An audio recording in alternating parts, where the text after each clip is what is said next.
Hey, welcome back to the Grid channel. Today, we're going to be talking about comics that deserve adaptations. And recently, comics have been killing it with stuff like Invincible, Spider-Verse, The Boys, everything like that. And honestly, it's a really good time to be a comic fan because there's so many good things. Like Absolute Batman, so good. Absolute Wonder Woman, Martian Manhunter, all. And they just announced a new DC, Next Level or something? The Demon, that looks so good. But there's still a bunch of comics that either haven't been adapted at all, or just got adaptation that didn't really do them justice. So I figured I'd talk about 4 comics that I think deserve adaptations, and more importantly, what kind of adaptation I'd actually make. Because not everything needs to be a live action movie, and some things just look better in animation. Alright, so first off, I'm going to start with Hellboy. And he's sort of a personal favorite for me, favorite comic character ever.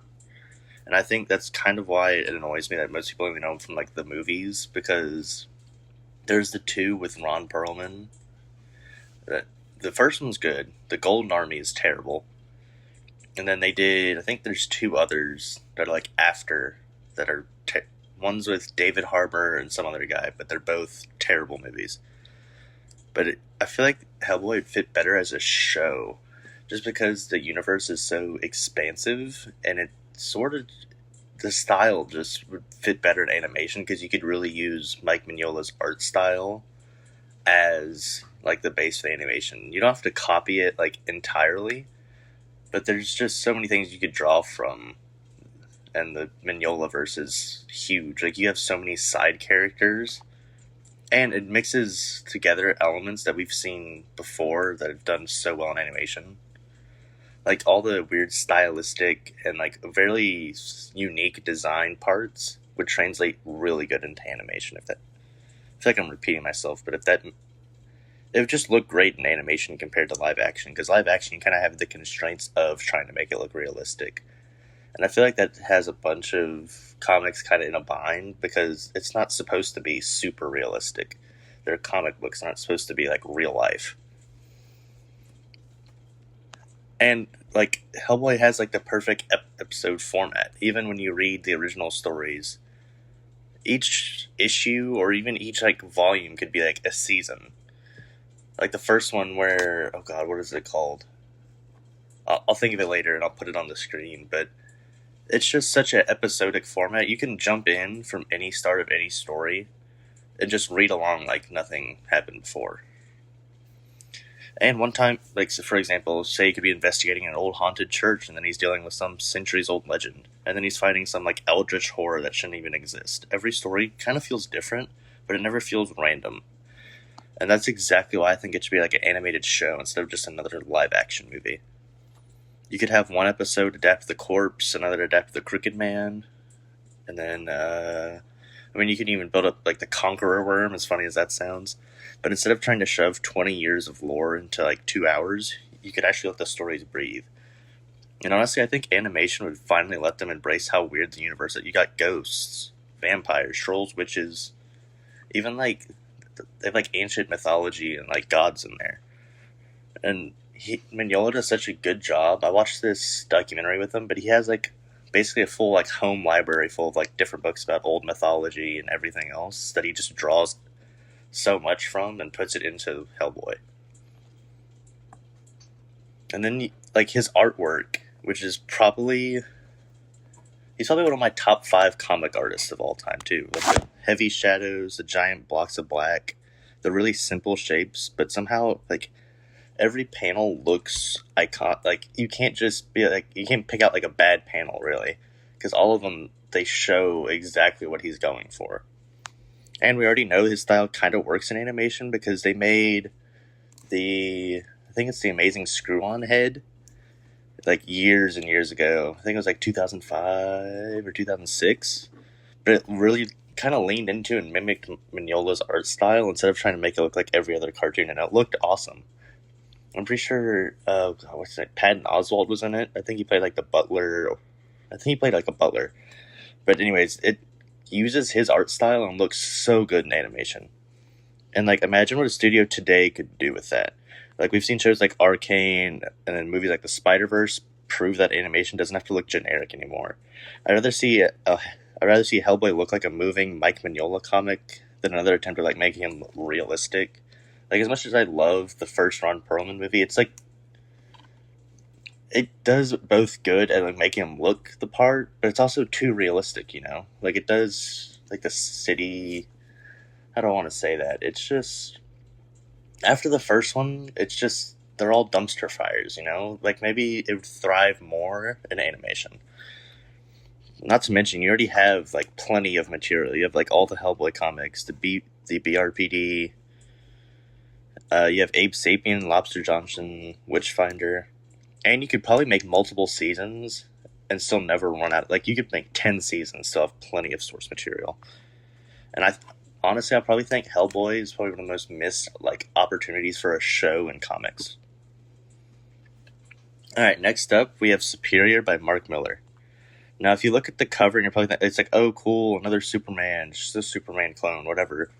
And that's kind of what I thought at first too, but it's actually it's more interesting than that.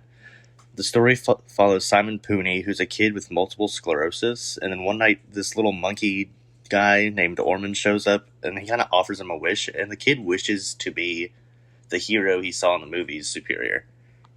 And so when he does, he just becomes his world's Superman.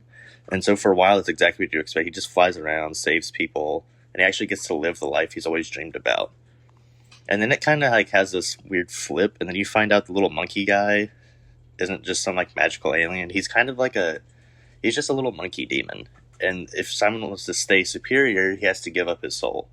And that's when the comic, it goes from like just being like, oh, cool, he's just like a kid who became Superman now, just like Shazam or something like that.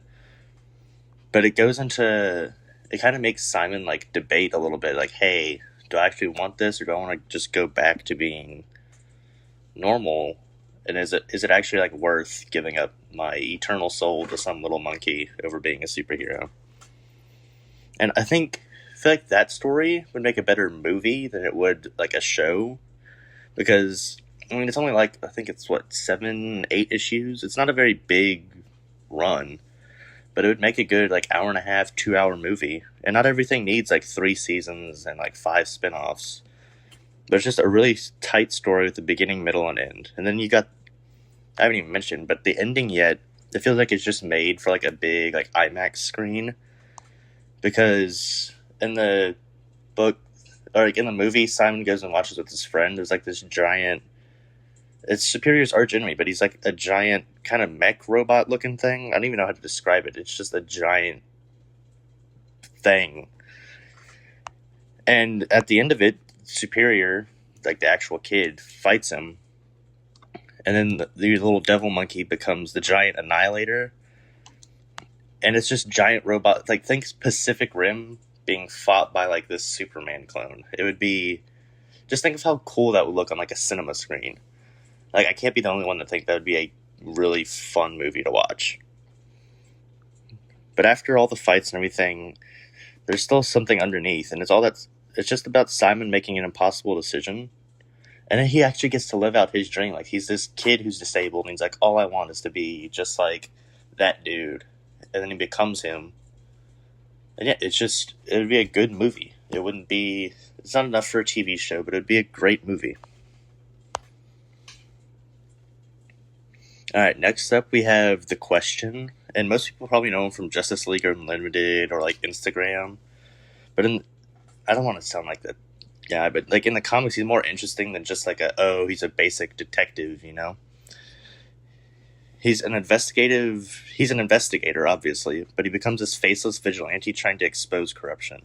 And honestly, I don't think he should get a movie, but more so like an HBO series similar to like The Penguin or even like True Detective. But every season could slowly unravel one huge conspiracy with each episode focusing on a different case. I think that would be like kind of like a villain of the week thing, but with like different cases he comes across. And the best part is you don't even like giant CGI fights every episode. He's a very street level character. No multiverse, no like aliens or anything. He's just a guy who has like this. He has no face, just trying to uncover corruption in one of the worst cities in comics. It's just a simple story that could be done so well.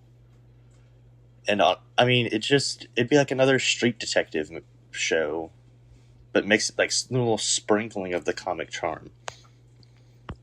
And he just has a good look to him. His little mask with like the no face on it, the hat and the coat. He's just you could even like set it in like an older time period. It doesn't even have to be modern. And I think it ended up one of those like unique quote unquote superhero shows because like yes it's comics, but even like half the time it wouldn't even feel like an actual superhero show. It would just be like a street crime detective show.